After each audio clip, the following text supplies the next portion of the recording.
बिस्मिल्लाहिर्रहमानिर्रहीम। अस्सलामुअलैकुम वरहमतुल्लाह। तीसरा पहर था।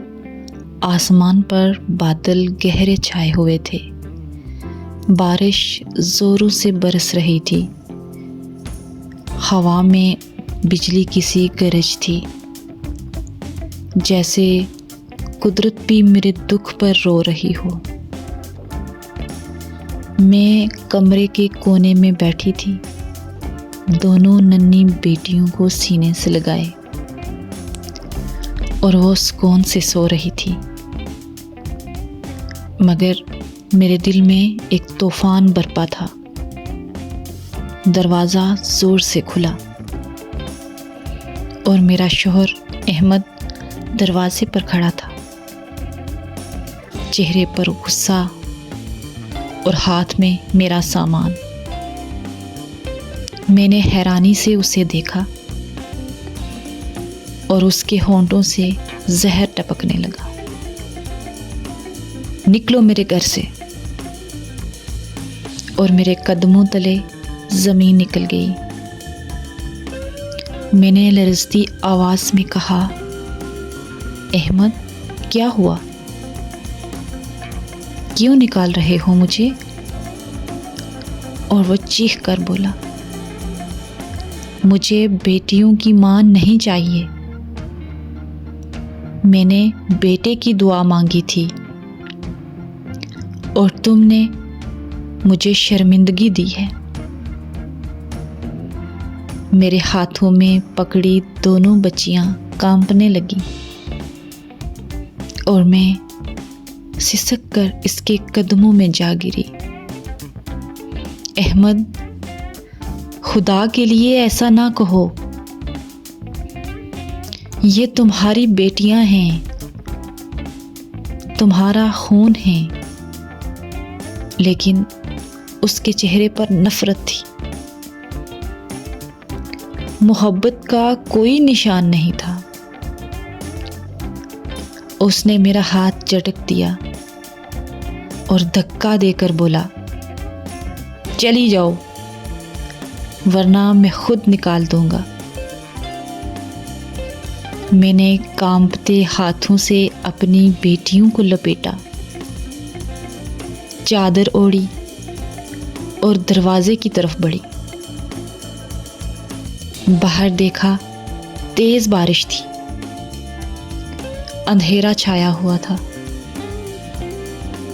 मैंने एक लम्हे को पीछे मुड़कर देखा। वो शख्स जिसके नाम पर मैंने सब कुछ कुर्बान किया,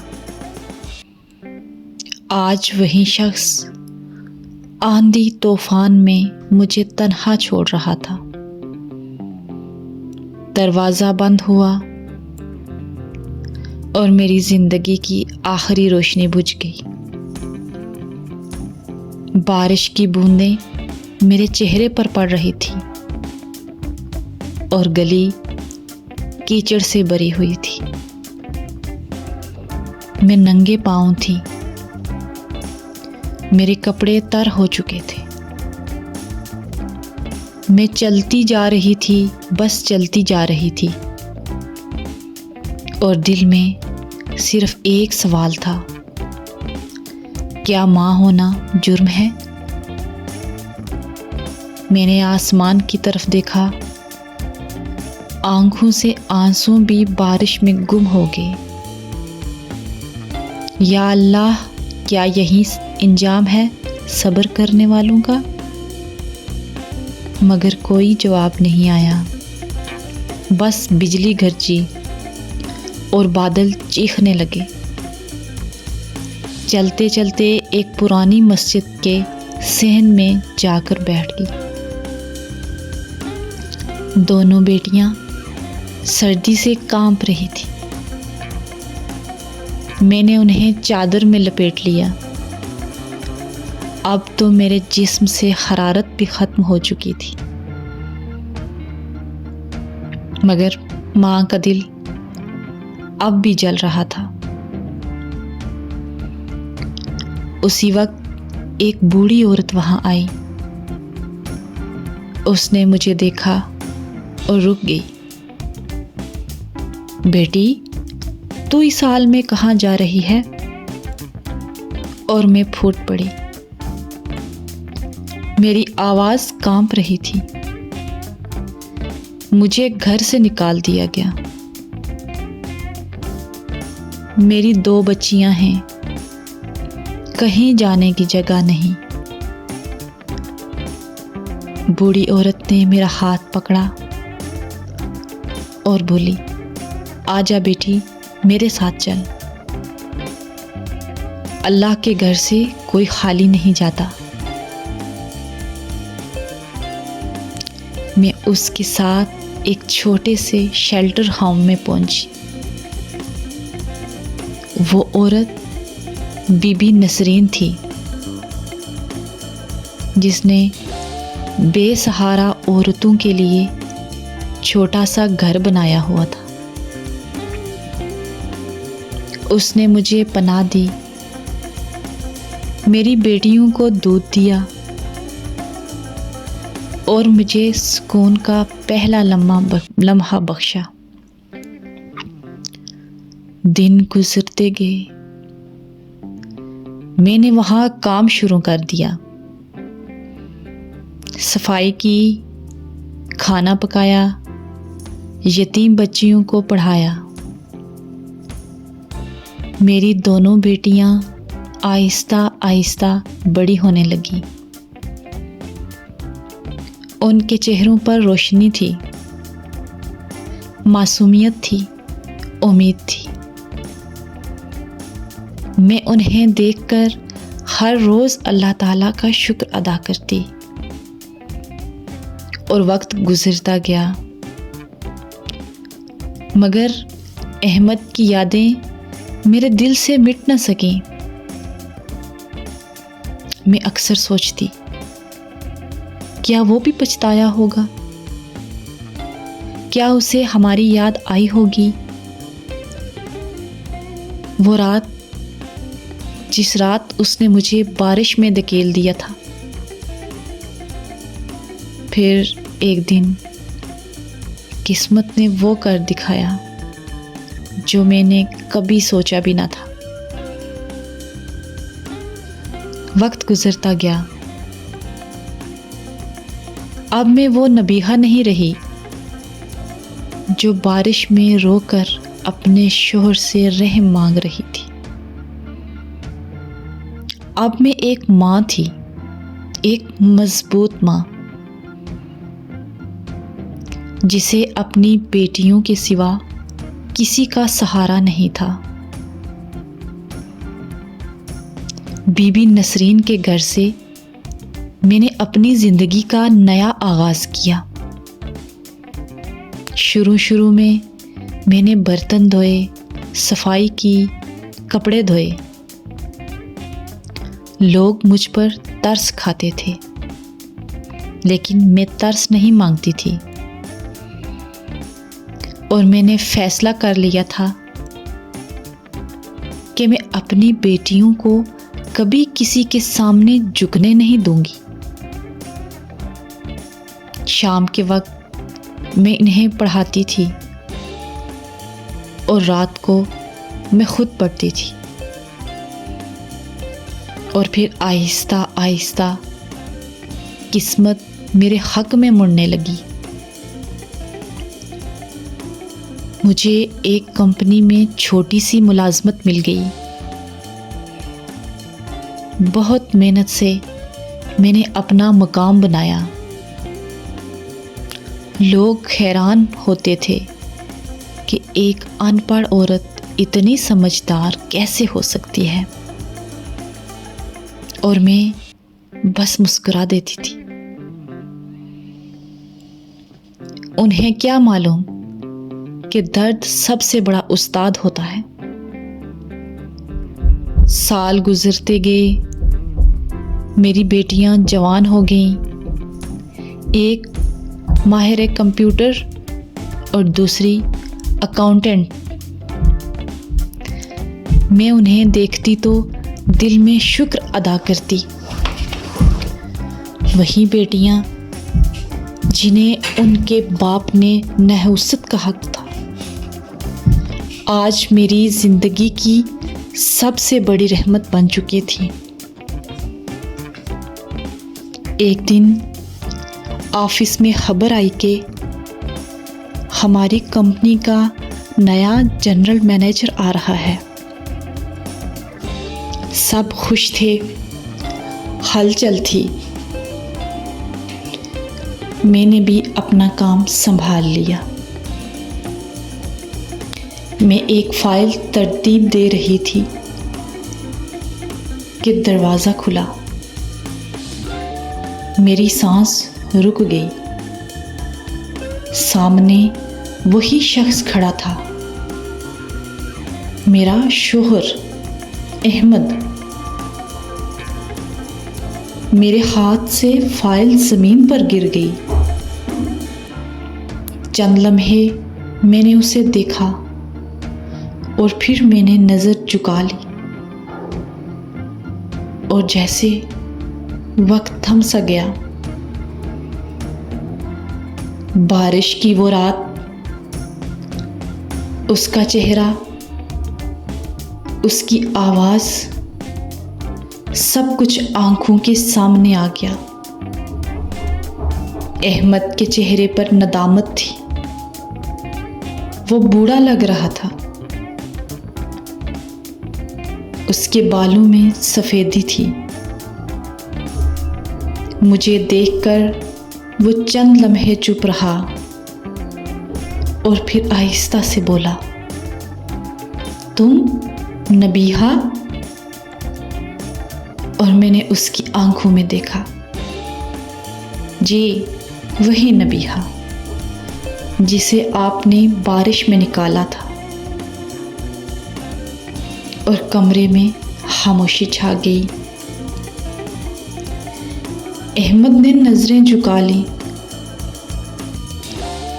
मैंने बहुत बड़ी गलती की थी। मैं हर रात पछताता था और मैंने सख्त लहजे में कहा, नहीं अहमद, आपने नहीं, आपके गरूर ने गलती की थी। आपने मां के दिल को तोड़ा था, उसके आंसुओं का मजाक बनाया था और उसकी आंखों में आंसू आ गए। मैं सजा भुगत चुका हूं नबीहा। दूसरी बीवी मुझे छोड़ गई है। दूसरी शादी से मेरे बेटे नहीं हुए। यकीन करो, मेरी जिंदगी तन्हाई में गुजर गई और मैं खामोश रही। मेरे दिल में हमदर्दी तो थी, मगर दर्द अब राख बन चुका था। इतने में दरवाज़ा खुला। मेरी दोनों बेटियां अंदर आईं। एक के हाथ में फाइल थी, जबकि दूसरी के हाथ में चाय। और मैंने मुस्कुरा कर कहा, आओ बेटियों, अपने नए बॉस से मिलो। और अहमद की आंखें फटी की फटी रह गईं। ये तुम्हारी बेटियां हैं? और मैंने फख्र से कहा, हाँ अहमद, वही बेटियां जिन्हें तुमने नहुसत कहा था। आज यही मेरी पहचान, मेरा फख्र और मेरी ज़िंदगी की सबसे बड़ी कामयाबी है। अहमद के आंसू बहने लगे। वो घुटनों के बल गिर गया। नबीहा, मुझे माफ़ कर दो। मैं टूट गया हूँ नबीहा। और मैंने आहिस्ता से कहा, अहमद, मैं तुम्हें कब का माफ़ कर चुकी हूँ, मगर याद रखो, औरत जब कमज़ोर होती है तो दुनिया उसे रौंद देती है, और वही औरत जब मजबूत हो जाए तो सारी दुनिया उसके कदमों में आ जाती है। मैंने बेटियों का हाथ पकड़ा और वहां से निकल आई। बाहर हल्की हल्की बारिश हो रही थी। मैंने आसमान की तरफ देखा और मुस्कुरा दी। बारिश वही थी, मगर अब वो मेरी कमजोरी नहीं थी, आज मेरी जीत की निशानी थी। इस तरह वक्त गुजरता गया। अहमद अब मेरी जिंदगी का एक बंद बाप बन चुका था। मैंने अपने दिल से उसके लिए नफरत भी खत्म कर दी थी। कभी कभार वो ऑफिस के किसी गोशे में दिखाई देता, मगर अब मैं उसके चेहरे पर वो गुरूर नहीं देखती थी जिसने मुझे एक बार सख्त बारिश में धकेल दिया था। मैंने खुद को और अपनी बेटियों को संवारने में अपनी सारी ज़िंदगी लगा दी। मेरे लिए यही मेरी इबादत थी। एक दिन खबर मिली कि अहमद शदीद बीमार है, कैंसर के आखिरी स्टेज पर है। मेरे दिल में एक लम्हे को हलचल हुई। फिर मैंने सोचा, शायद वक्त आ गया है इस बाप को हमेशा के लिए बंद करने का। और मैं सीधा अस्पताल चली गई। वो सफ़ेद बिस्तर पर लेटा हुआ था, बहुत कमज़ोर, बोसीदा, मगर उसकी आंखों में नदामत थी। मुझे देखते ही उसकी आंखों से आंसू बह निकले और वो धीरे से बोला, नबीहा, मैं तुम्हारे काबिल था ही नहीं। मैंने तुम्हें बहुत दुख दिए, तुम्हारी मोहब्बत को ठुकरा दिया, मगर आज तुम्हारी बेटियां मेरी आंखों के सामने कामयाब हैं और मैं तन्हा हूँ। मुझे माफ़ कर दो ना नबीहा। मरने से पहले सुकून चाहता हूँ। और मैंने आहिस्ता से उसका हाथ पकड़ा। अहमद, मैंने तुम्हें उसी दिन माफ़ कर दिया था जिस दिन तुमने मुझे बारिश में धकेल दिया था, क्योंकि अगर वो रात ना आती तो शायद मैं कभी भी इतनी मजबूत ना बनती। तुमने मुझसे सहारा छीना था, मगर इसी ने मुझे अपने पांव पर खड़ा होना सिखा दिया था। अहमद के होंठों पर हल्की सी मुस्कुराहट आई और इसकी आंखें हमेशा के लिए बंद हो गई।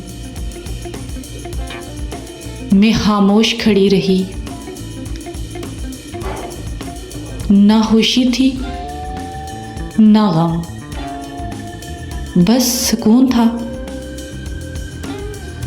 दिन महीनों में बदले, महीने बरसों में। मेरी बेटियां अब कामयाब जिंदगी गुजार रही थीं। एक ने तो बैरून मुल्क स्कॉलरशिप हासिल कर ली और दूसरी ने अपना बिजनेस शुरू किया। जब वो दोनों मेरी गोद में बैठकर कहती, अम्मी हम आप पर फख्र करते हैं, और मैं आंखें बंद करके सिर्फ यही सोचती, अगर उस रात मुझे घर से ना निकाला जाता तो शायद आज मैं ये लम्हा कभी ना देख पाती। एक शाम बारिश हो रही थी और मैं बालकनी में खड़ी चाय पी रही थी। आसमान पर वही बादल, वही हवा, मगर अब दिल में खौफ नहीं था, बल्कि शुक्र था। मैंने आसमान की तरफ देखा। या अल्लाह, शुक्र है कि तूने उस जिल्लत की रात को मेरी ताकत बना दिया। और बारिश की बूंदें मेरे चेहरे पर गिर रही थी। मैं मुस्कुरा दी, क्योंकि अब मैं जान चुकी थी कि बारिश अब मेरे लिए दर्द नहीं है, मेरे सब्र की इलामत है।